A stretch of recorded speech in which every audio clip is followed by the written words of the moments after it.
Welcome to She Coaches Coaches. I'm your host, Candy Motzek, and I'm going to help you find the clarity, confidence, and courage to become the coach that you are meant to be.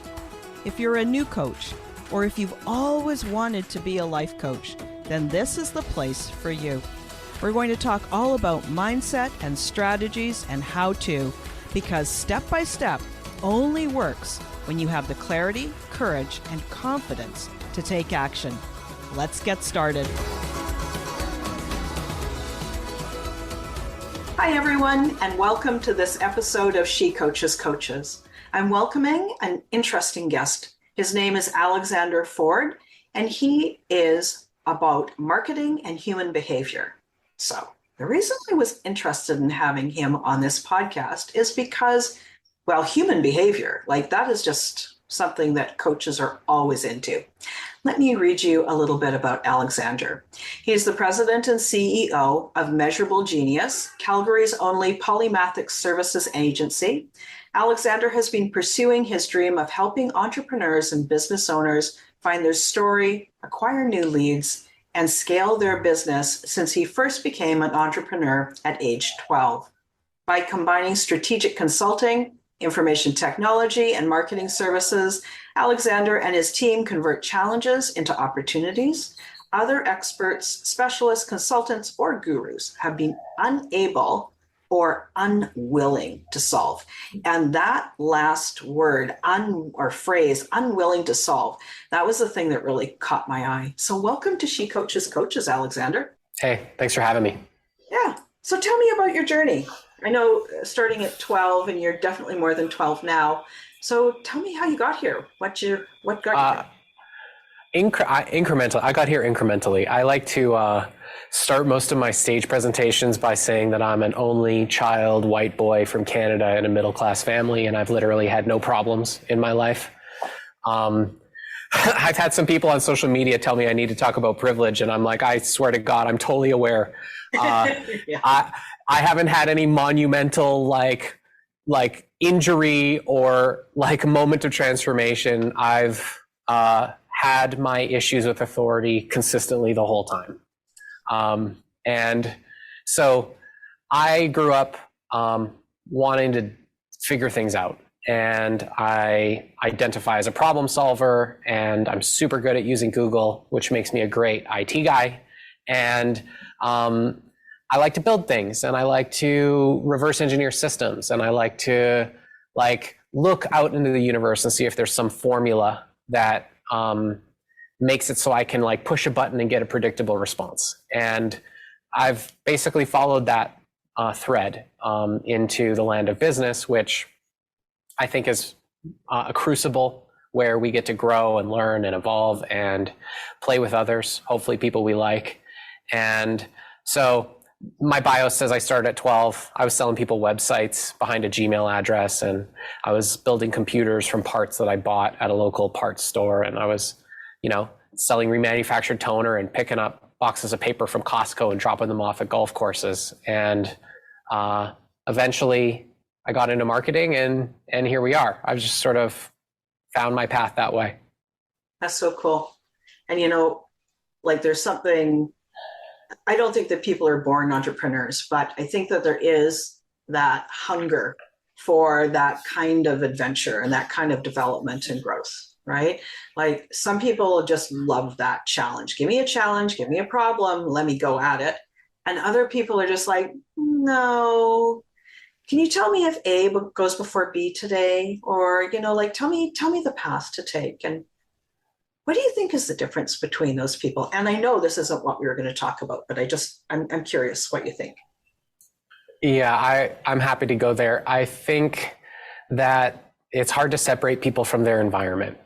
There's this reality that we need to make money in order to survive. And so we all sort of end up on the back foot, right? We're kids and we get to have fun in many cases. I mean, some kids don't have good childhoods, but in my imagination, we transition from having very little responsibility as a child, parents take care of everything, to a sticker shock, which is, oh, I'm an adult and actually everything is on me.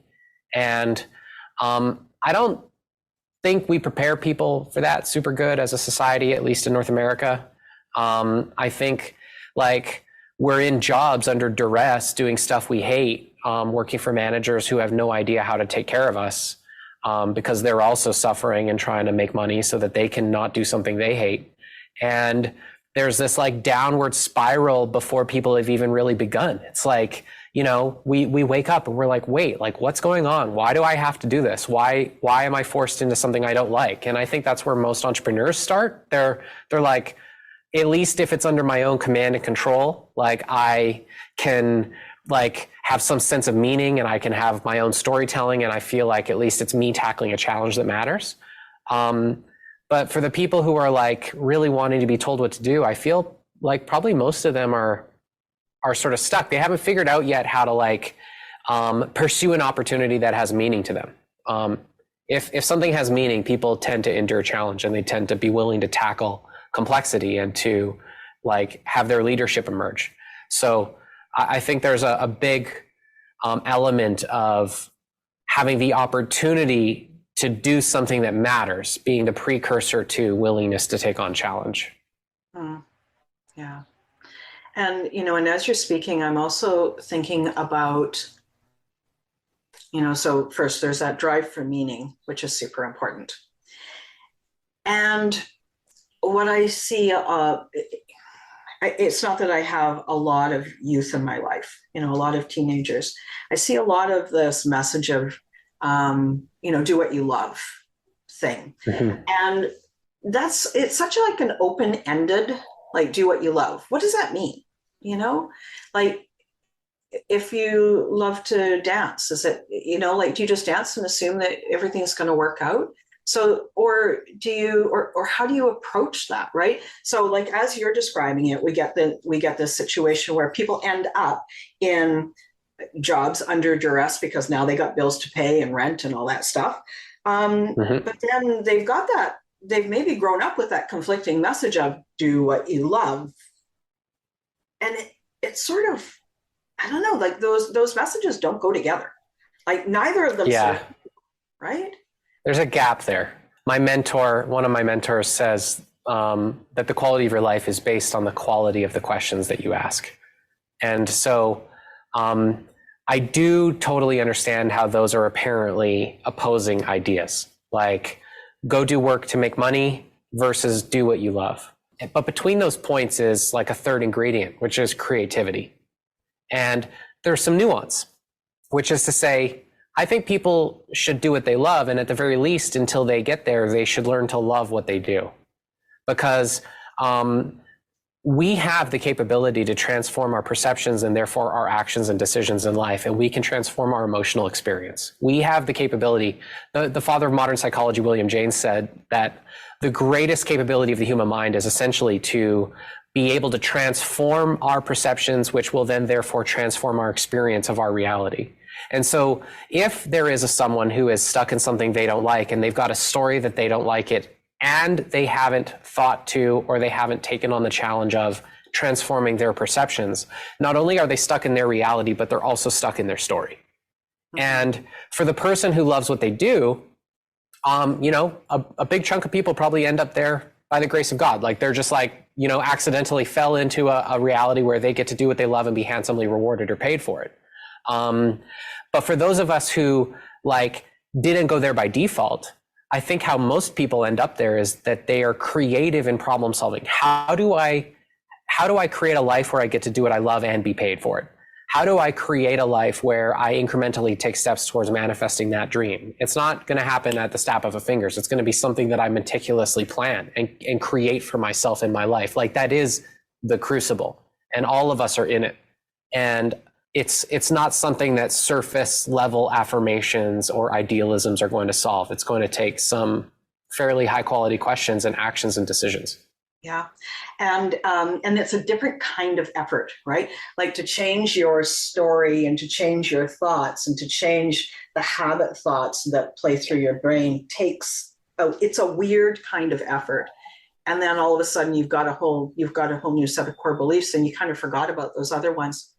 I like this thing about creativity, and there's one more word so it's a yes and comment. One more thing that I like to layer on, and it's curiosity. Like, where can we be really curious? And that's where, for me, that's the thing that I like about coaching, is that place of, what does that really mean? Yeah. And just consider and hold it with curiosity, and sort of pair that curiosity with creativity, as you said, and then add awareness, so meditation. Like, if anybody ever says to me, what's my first step? Go meditate. Like, just every day, hate it, love it, I don't care, do it. Right? Like, it's just like that starts the journey for me. So I love that creativity. And how do we encourage curiosity, and then awareness, so that you actually can hear what you're thinking, right? Yeah. Curiosity is something that you get to do on purpose. I think like we could identify as curious people, or I could say I'm a curious person. But where I think curiosity is most demanded is in a moment of like frustration, right? And so when I'm coaching coaches who coach coaches, right? Yeah, the tongue twister. Yeah, who's the coach? Don't worry. When I'm working with the people that I love, and when I'm working with my team, and like I'm witnessing someone having a frustrating experience, I love your use of the word curiosity. I go there as like a first attack angle. It's like, I hear that you're frustrated, and in this moment you have the choice to be curious. Mm-hmm. And it's like an action word. It's like a verb, go do curiosity. It's a thing that you can practice. And I don't know if people think of it that way, but I do. It's like, turn it on, like, go do it. Mm-hmm. So I know that when I practice curiosity, so yes, about the action thing. And then there's also this, it's an emotion as well. The emotion of curiosity is kind of very similar to the emotion of awe and wonder, right? And then consider it an action as well. And just random thinkings. Can you create the being of being somebody who is curious as your default? And I wonder what life would be like then. It's random thought. It's on those shoulders. Yeah, more pleasant. What the hell are you talking about? You're like, yeah, I don't know. Does that spark anything in you? Yeah, I mean, we are what we make firm in the mind. So like, this seems to me like the root of most spiritual quests. Like, am I the animal that runs my emotions, or am I the master that tames like the experience? Like, how do I move from a reactive and subjective experience into a creative and inspired state of being under my own will and command? Like, this is like an important question for me. How do I navigate my life and train my mind and train my being in such a way that I'm more likely to be the creator than the victim? And the way to get there is, generally speaking, through questions in my mind. Like, curiosity means to ask a question. Like, not to look at our reality and assume that it's firm, or look at our perspective and assume that that's what's real. Like, any negative experience, any perception of challenge, any hard thing happening to us in our life is possibly real, but it's also like colored and flavored by the way we see the world. So if I'm looking out towards the world and I'm saying, like, this experience is bad, there's no question and there's no curiosity. That's a finite reality. But in a reality where there's infinite potential, there's opportunities to ask questions. Like, what in this crisis is the blessing? What in this perceived pain is the pleasure? What in this perceived challenge is the opportunity? Like, how can I take this experience I'm having and cultivate it and mold it and work it towards my goals? Because the alternative to that is death. It's death in a moment. It's death of an identity. It's death in real life. It's like, my life is hard and this sucks. It's like, okay, are you giving up? Yeah. Like, how long do you need in this emotion until you decide to let in some curiosity and decide to like look for new meaning and look for new opportunity? Like, I'd rather be the master of my destiny than the victim of my history. Mm-hmm. And, and granted, there's certainly times where it is totally appropriate to not get curious, when you're dealing with something super tough, or you're just kind of completely rewriting who you are. Sometimes it takes time to get out of that feeling. And you said something about, so first, the master of my destiny. I love that. That's a theme with my clients and a theme, for me as well. And then there's the piece of awareness, right? So what if, I can't remember the exact wording that you used, but it was something about, am I the creator or am I at the receiving end, the reactionary, right? But it feels like there's a triad, and the triad is the observer, right? And that's the other piece of that sort of spiritual model, is the observer gets to choose. So you need to also hold that and then decide. I think that for me, it's like the question is, does it? Does the observer get to choose? In human biology, the prefrontal cortex is, at least by modern science, the visionary part of the mind. It's able to have creative thinking. It's able to see into the future. It's like an executive center. It makes good decisions in alignment with our best interest and in alignment with our well-being. And the amygdala, which is fight or flight and an animal response and is essentially responsible for our survival, those functions in the mind appear to be mutually exclusive. What science is showing is that when the amygdala activates, the prefrontal cortex automatically shuts down. Yeah. And so that the way to activate the prefrontal cortex, which might be the observer, requires the calming of the amygdala. So there's lots of research happening right now with like somatic experiencing, which is about how to basically regulate the autonomic nervous system so as to gain access to those like higher minded functions, in air quotes for people listening in audio. It's like, can a person actually be capable of these spiritual sort of questions if in fact they're triggered, or their amygdala is activated, or they're in a perceived mode of survival? I think that it's difficult to impose on somebody who is activated the expectation that they should be able to hear their inner voice, that they should be able to be a spiritual person. And I think in many cases, there's teaching out there that says, like, you should just like listen. You should just like go on the spiritual path. For a person with an activated amygdala or who's having a survival experience, that's literally not available to them. Yeah. And that's why it's like, it's so interesting to talk about this stuff because, and like you said at the beginning, it's like these things are apparently at odds. And I think they are at odds, biologically speaking, spiritually speaking. Like, oftentimes, unless the person having the experience has this meta awareness, it does feel like one or the other. Objectively, both are available, right? You can learn how to calm your nervous system. You can learn to meditate, like you said. You can learn to gain access to the observer or whatever information might be held in there. But I'm not sure how many people have a realistic awareness of like their actual state of mind and how much care they actually need. I think people need far more care than they give themselves, I don't know, credit for. Maybe credit's not the right word, but it's like...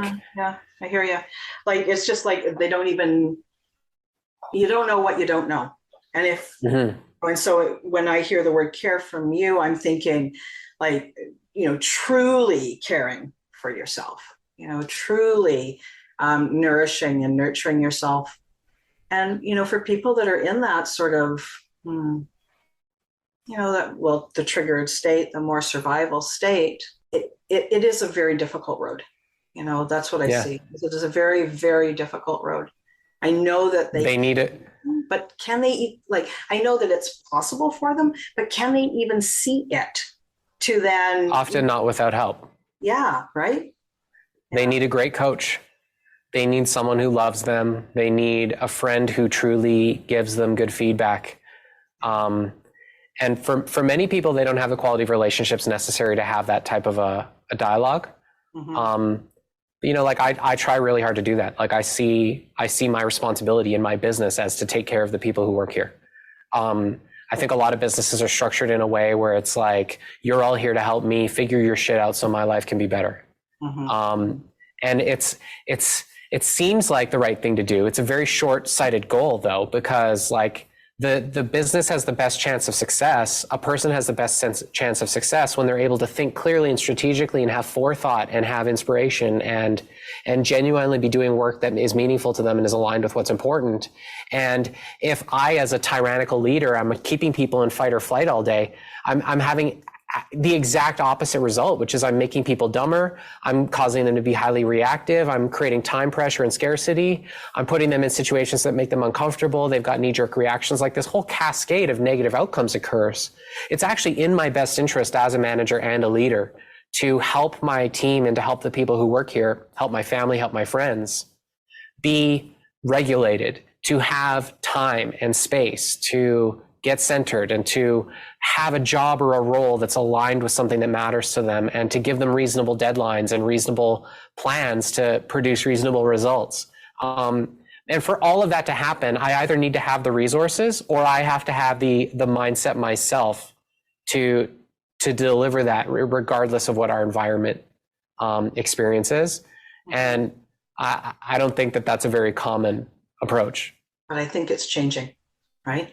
And I really hear you. And when I think back to my time in corporate, those were my favorite leaders, the ones that created that safety.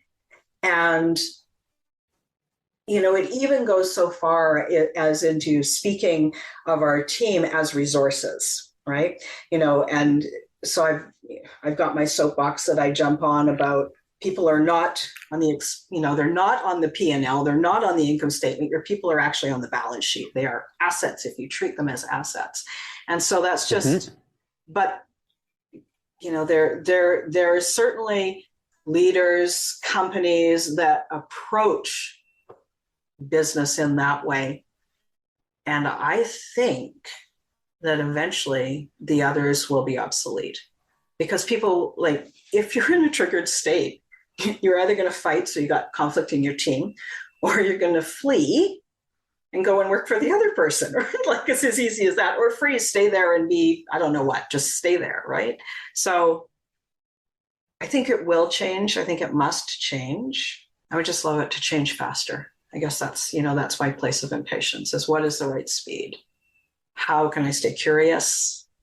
And for me, supporting coaches, yes, all the coach words, supporting coaches create coaching businesses, is so that there can be more of that safety and growth and meaningful lives for the people that they work with. Yeah.